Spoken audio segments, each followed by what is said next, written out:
ওগো আল্লাহ, ওগো মালিক, তুমি ছাড়া তো আমাদের আর কেউ নাই, তুমি ছাড়া তো আমার আর কেউ নাই। আল্লাহ গো, তুমি যদি মাফ না করো কে আমাকে মাফ করবে? তুমি যদি মাফ না করো কে আমাকে মাফ করবে? তুমি যদি আমাকে মাফ করো তাহলে তোমার কোনো দিকে কমবে না, তুমি যদি আমাকে মাফ না করো তোমার কোনো দিকে বাড়বে না।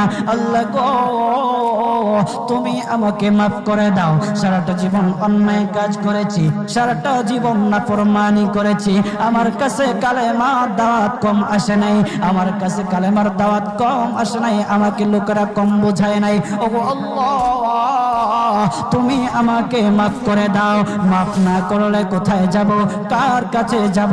বাবা যখন মারে তখন মার কাছে আশ্রয় নেওয়া যায়, মা যখন প্রহার করে তখন বাবার কাছে আশ্রয় নেওয়া যায়, বাবা মা যখন প্রহার করে তখন দুনিয়ার কারো না কারো কাছে আশ্রয় নেওয়া যায়। ওগো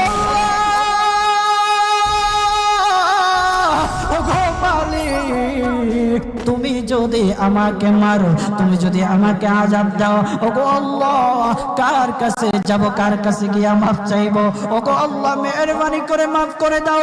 এইরকম কান্না করতেছে, কান্না করতেছে, চোখের পানি তার এমন ভাবে পড়তেছে, দাড়ি ভিজতেছে, দাড়ি ভিজে জমিনের মধ্যে চোখের পানি পড়তেছে, কান্না করতেছে। বান্দাটা কান্না করতে করতে করতে করতে আমার আল্লাহর কাছে এমন গ্রহণযোগ্যতা অর্জন করেছে, মহান আল্লাহ রাব্বুল আলামিন তার ডাকে সাড়া দিয়া তার জিন্দেগির সব গুনাহ মাফ করে দিয়েছে। হযরত মুসা আলাইহিস সালাতু ওয়াস সালামের যুগের ঘটনা, একজন বড় পাপিষ্ট ছিল, জীবনে এমন কোন গুনাহ নাই যে গুনাহ সে করে নাই।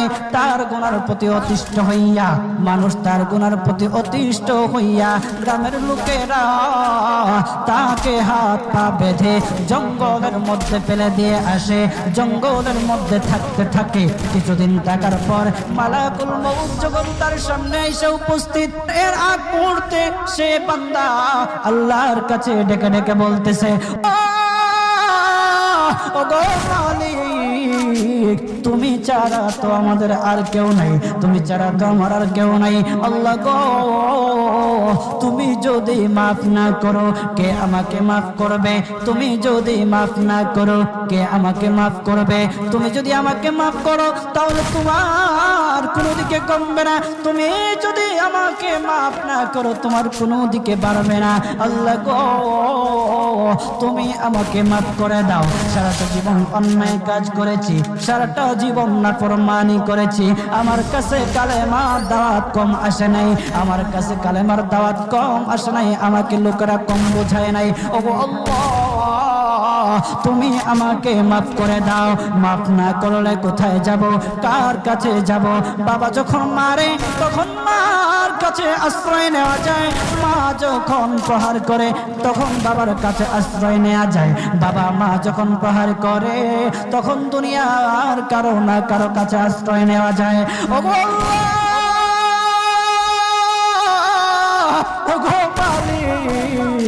তুমি যদি আমাকে মারো, তুমি যদি আমাকে আযাব দাও, ওগো আল্লাহ, কার কাছে যাব, কার কাছে গিয়া মাফ চাইবো? ওগো আল্লাহ, মেহেরবানি করে মাফ করে দাও। এইরকম কান্না করতেছে, কান্না করতেছে, চোখের পানি তার এমন ভাবে পড়তেছে, দাড়ি ভিজতেছে, দাড়ি ভিজে জমিনের মধ্যে চোখের পানি পড়তেছে, কান্না করতেছে।